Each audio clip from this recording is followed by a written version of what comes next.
Welcome back to another episode of 3-Minute Success. Here today to talk about one of the most common financing programs used for small business acquisition, which is especially relevant if you already own a business and are looking to acquire a competitor or another business that really makes sense to add to your portfolio. So SBA Section 7A loans it's a loan guarantee program through the federal government with a lot of underwriting requirements. Anybody who's done one before will certainly tell you that there's a lot of paperwork and lead time involved to be able to get one. But the great part is that they really offer some high loan to value options and work with lenders. So essentially the SBA is guaranteeing the loan, not funding the loan. So these are typically done through your community bank or business bank. Now, the loan program is capped at $5 million. So if you're looking to borrow significantly in excess of that, SBA programs are probably not a great fit. But if you're below 5 million or at least in that range, it can be a really good fit. Now, one of the things that most business owners don't understand is the role that seller carried financing can play in the program.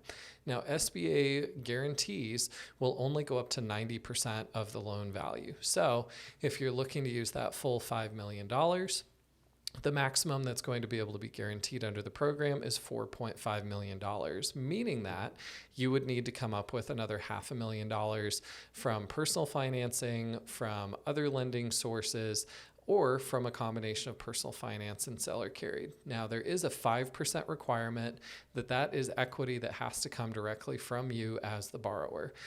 There's also personal guarantees involved in these loans. So anybody who's going to be a 20% or greater owner of that business or that acquisition that you're making is going to have to sign the personal guarantee.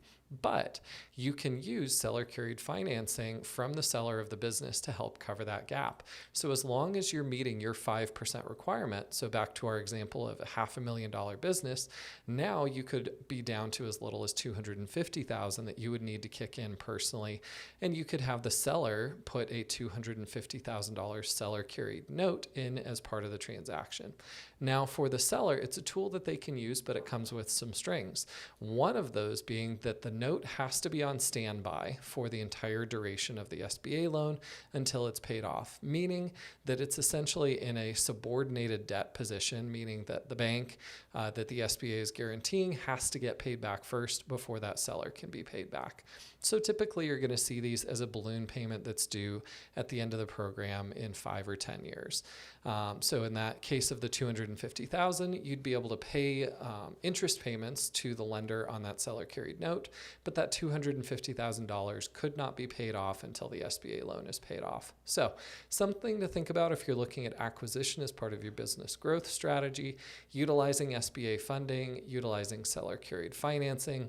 This was a very brief 3-minute overview of some of the key look-fors. A Google search will help you out a lot, and certainly we have resources about this at entrepreneuralign.com. So feel free, head over there, grab what we have, and ask any questions that you have. Thanks so much. Hope this is useful.